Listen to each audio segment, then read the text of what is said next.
You build your lineup around a center, Nick? Yeah, I'm actually going to stay in this game. This is probably one of my favorite ones tonight. Matt hit on one of the other guys I do want to talk about later, but when we're talking about center, I'm going to go on the other side of this matchup with Clint Capela at 8.5K going up against the Blazers. No John Collins.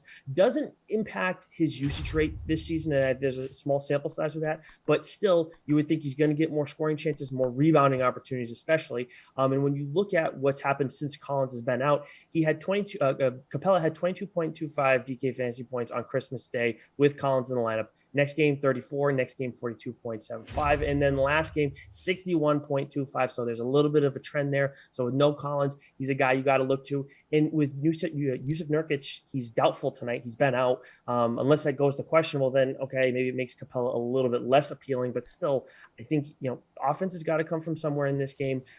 Besides Trae Young, and if Nurkic is out, no one's going to be stopping Capela. Yeah, maybe he's not that overly popular given his season high in salary. Matt, what about you? How about a center you like?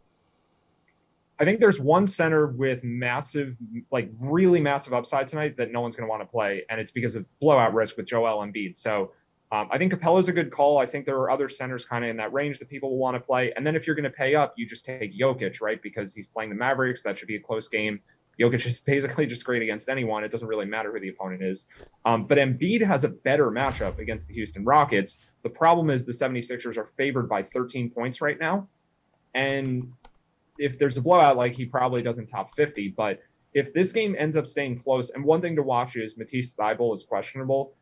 He's the best defensive player on the Sixers, one of the best defensive players in the NBA, or at least non-Embiid defensive players. I should make that caveat. But if Thybulle's not there, better chance the game stays close. And it's just if the Sixers don't play well defensively tonight and the Rockets score some points and keep up, Embiid is going to have to do a lot more. So I think there's huge upside for him at which should be really low ownership.